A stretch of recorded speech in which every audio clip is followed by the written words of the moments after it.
कोई लड़का सामने बैठा है, वो आलिम बैठा है, लड़की यहां मौजूद नहीं है, लड़की अंदर चली गई कि मैं आप बैठे में चाय का इंतजाम करती हूँ। लड़की अंदर गई। अब जब आलिम ने इस पे नजर मारी है अहमद, इस लड़के को जो देखा है आलिम ने, तो आलिम पहली नजर में ही समझ गया कि ये इंसान नहीं कोई जिन है। और जिन ने ये महसूस किया कि ये जो मेरे सामने बैठा हुआ है ये कोई आम आदमी नहीं, ये कोई पहुंची हुई हस्ती है। अब वो आलिम ने पूछा लड़के से कि हाँ भाई, तुम मेरी बेटी से कितना प्यार करते हो? लड़के ने जवाब दिया कि बेतहाशा, बेपनाह, और यूं ही नहीं, मैं प्यार नहीं करता जैसे वो भी मुझसे प्यार करती है। हम दोनों एक दूसरे को पसंद करते हैं, जब भी तो शादी के बंधन में बनना चाहते हैं। आलिम कह रहा है, कहता है अगर मेरी बेटी ये कह दे कि हाँ मैं तुमसे प्यार करती हूं, तो मुझे इस रिश्ते से कोई इनकार नहीं होगा। मगर क्या मेरी बेटी ने तुम्हारा असली रूप देखा है? लड़का कहता है क्या मतलब? ये मेरा असली रूप है जिस रूप में मैं बैठा हूं? तो आलिम कहता है नहीं, ये तुम्हारा असली रूप नहीं, मेरी बेटी ने तुम्हें इस रूप में देखा है। अगर मेरी बेटी तुम्हारे असली रूप में तुम्हें देख ले तो क्या तब भी वो तुमसे प्यार करेगी? ये खामोश बैठा है अहमद, लड़का, क्योंकि ये समझ गया है कि जो मुझसे बात कर रहा है ये कोई पहुंची हुई हस्ती है। आलिम ने कहा उससे, तो ठीक है, मैं अपनी बेटी को बुलाता हूं, अगर वो तुम्हारा असली हुलिया में अगर तुम्हें एक्सेप्ट कर ले तो मुझे तुम्हारे से शादी करने में कोई एतराज नहीं। कहता हाँ ठीक है, बुलाइए। लड़की को बुलाया अहमद, लड़की आके खड़ी हुई।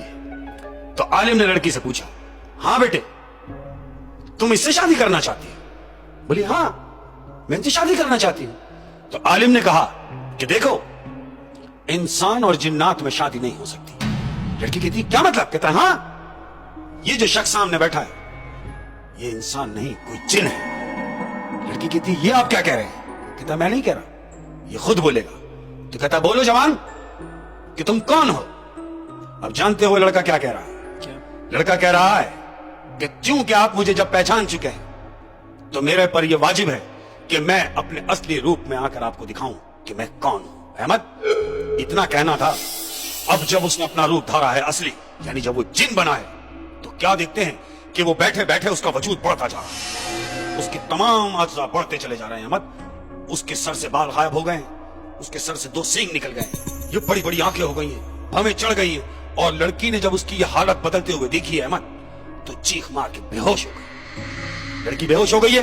अब वो पूरा जिन की सूरत में बैठा हुआ है आलिम के सामने। आलिम कहता है कि देखा, ये देखो कि ये बेहोश पड़ी है, इसका मतलब ये है कि वो तुम्हें तुम्हारे असली रूप में नहीं देख पाएगी। तो उससे बेहतर होगा कि तुम इस बच्ची की जान छोड़। वो कहता है मैं कैसे जान छोड़?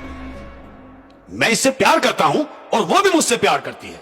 तो आलिम कहता है कि मुझे अगर किसी इंसान की जिंदगी बचाने के लिए तुम्हें कैद करना पड़ जाए तो मैं तुम्हें कैद कर दूंगा। मैं तुम्हारी वो शक्ल बना दूंगा कि तुम कहीं के भी ना रहोगे। तो वो जिन कह रहा है। कहता ठीक है, मैं समझ गया, मैं समझ गया, आप ऐसा कोई अमल ना करें जिससे मुझे परेशानी हो जाए, लिहाजा मैं आपकी बात को बड़ी रखते हुए मैं इस लड़की को आजाद करता हूं और मैं अब यहां से जा रहा हूं।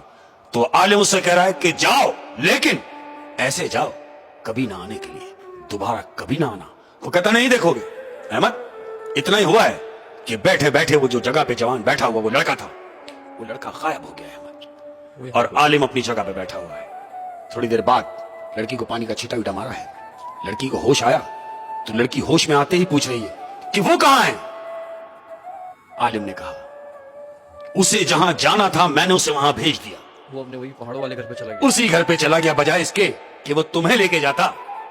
मैंने उसे भेज दिया, क्यों? कि ना तो वो तुम्हारे लायक था और ना तुम उसके लायक थी। वो अपनी दुनिया में वापस चला गया। ओए होए होए होए, वो लड़की एक जिन से मोहब्बत कर बैठी। हाँ ऐसा ही कहते हैं